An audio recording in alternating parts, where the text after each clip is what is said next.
Nesse vídeo, trataremos sobre o balanço patrimonial, que é uma demonstração financeira essencial na gestão de empresas e que apresenta a posição financeira da entidade em um momento específico. A análise do balanço patrimonial permite ao gestor traçar tendências importantes ao comparar o exercício apurado com demonstrações anteriores. Trata-se de um demonstrativo obrigatório para as chamadas SAs, de acordo com a Lei 6.404 de 1976. As empresas de porte menor estão isentas de sua publicação, devendo somente elaborar o balanço patrimonial ao final do exercício. O balanço patrimonial é demonstrado de maneira simples da seguinte forma. Primeiro fazemos duas colunas. Na primeira colocamos o ativo, que são os bens e direitos da empresa.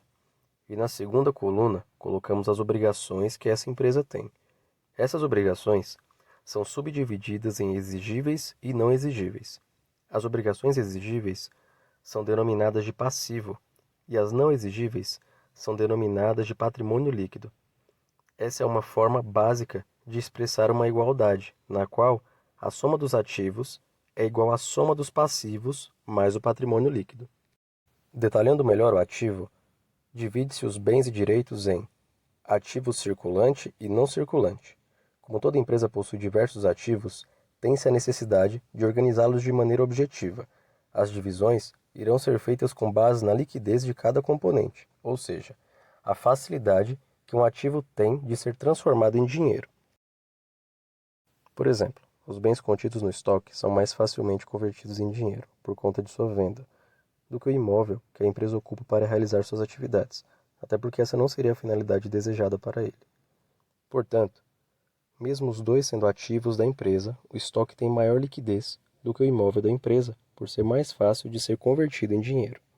Dessa maneira, em nossa demonstração iremos agrupar os ativos na parte superior, com elevado grau de liquidez, como a conta caixa, por exemplo, e iremos diminuindo a liquidez nas próximas linhas, até chegar nos itens quase sem nenhuma liquidez, como é o exemplo do imóvel utilizado pela empresa para a realização de suas atividades.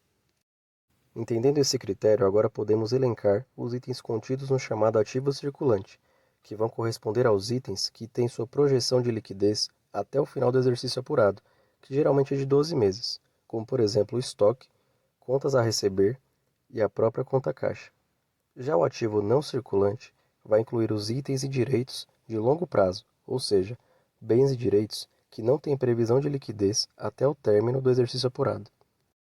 Dentro do ativo não circulante, teremos os realizáveis a longo prazo, que podem ser duplicatas a receber, por exemplo, investimentos, que são aplicações feitas em áreas que não fazem parte da atividade da empresa, portanto são uma renda extra. Um exemplo muito comum é o de empresas que investem em imóveis ou até mesmo em outras empresas. Temos também o imobilizado, que são bens necessários para a atuação da empresa em seu cotidiano, portanto utilizados em suas atividades, como maquinário, computadores e outros bens. Temos também os bens intangíveis, que são os bens que não possuem forma física, são os bens não palpáveis. As patentes, softwares, são exemplos muito comuns desse tipo de ativo.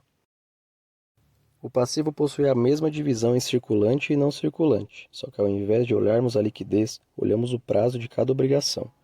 Portanto, no passivo circulante, elencaremos as obrigações exigíveis que a empresa terá dentro do período de exercício, geralmente de 12 meses, como já vimos. E no passivo não circulante, as obrigações exigíveis após o período de exercício. Já as obrigações não exigíveis compõem o patrimônio líquido, que é basicamente composto pelo capital social, reservas e ajustes, portanto representando o valor pertencente aos sócios após a dedução das obrigações.